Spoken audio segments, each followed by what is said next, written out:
അക്ബർ ചക്രവർത്തിയുടെ കൊട്ടാരത്തിൽ എല്ലാവരെയും അമ്പരപ്പിക്കുകയും രസിപ്പിക്കുകയും ചെയ്തുകൊണ്ട് ഒരു വിചിത്രമായ സംഭവം അരങ്ങേറി.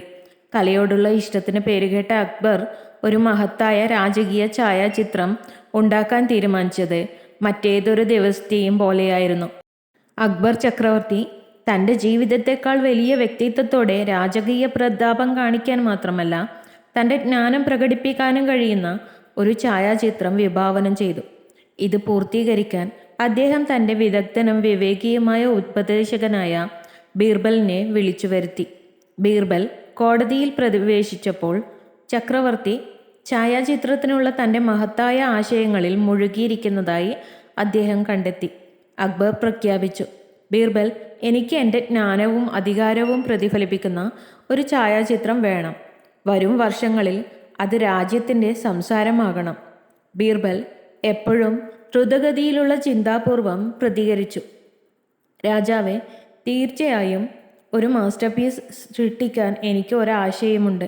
എന്നിരുന്നാലും അത് യാഥാർത്ഥ്യമാക്കാൻ ഞാൻ കുറച്ച് സമയം അഭ്യർത്ഥിക്കുന്നു.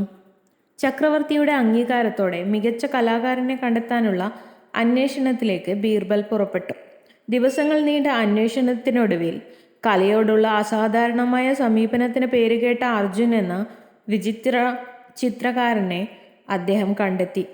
അതുല്യമായ കാഴ്ചപ്പാടുള്ള കലാകാരനായ അർജുൻ രാജകീയ ഛായാചിത്രം വരയ്ക്കാൻ ഏറ്റെടുക്കാൻ സമ്മതിച്ചു.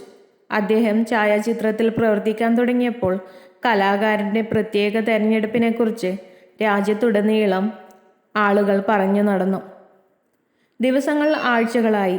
കാത്തിരിപ്പ് വർദ്ധിച്ചു. ഒടുവിൽ രാജകീയ ചിത്രത്തിൻ്റെ മഹത്തായ അനാച്ഛാദന ദിനം എത്തി.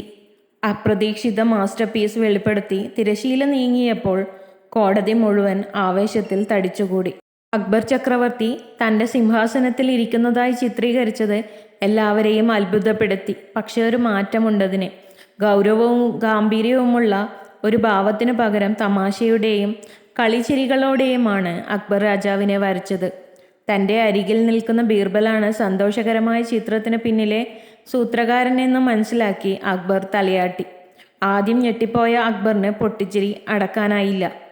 എങ്ങനെ പ്രതികരിക്കണമെന്നറിയാതെ കോടതി അത് പിന്തുടർന്നു. പാരമ്പര്യേതര ഛായാചിത്രം നർമ്മത്തിൻ്റെ ലെൻസിലൂടെ ചക്രവർത്തിയുടെ ജ്ഞാനത്തെയും അധികാരത്തെയും വിജയകരമായി പടർത്തി. ചിരിയുടെ നടുവിൽ ബീർബൽ കോടതിയെ അഭിസംബോധന ചെയ്തു, മഹാനെ, യഥാർത്ഥ ജ്ഞാനം ഭരണത്തിൻ്റെ ഗൗരവത്തിൽ മാത്രമല്ല, യാത്രയിൽ സന്തോഷവും നർമ്മവും കണ്ടെത്താനുള്ള കഴിവിലാണ്. ഈ ഛായാചിത്രം നിങ്ങളുടെ നേതൃത്വത്തിൻ്റെ സത്യയെ പ്രതീകപ്പെടുത്തുന്നു. അക്ബർ ചക്രവർത്തി അപ്രതീക്ഷിതമായ തിളക്കത്തെ അഭിനന്ദിച്ചു. ബീർബൽ ജ്ഞാനം ഗാംഭീര്യത്തിൽ ഒതുങ്ങുന്നില്ല എന്ന് ഒരിക്കൽ കൂടി തെളിയിച്ചു. ഈ ഛായാചിത്രം നമ്മുടെ ജീവിതത്തിലെ സന്തോഷത്തിൻ്റെ പ്രാധാന്യത്തെക്കുറിച്ച് എല്ലാവരെയും ഓർമ്മിപ്പിക്കും.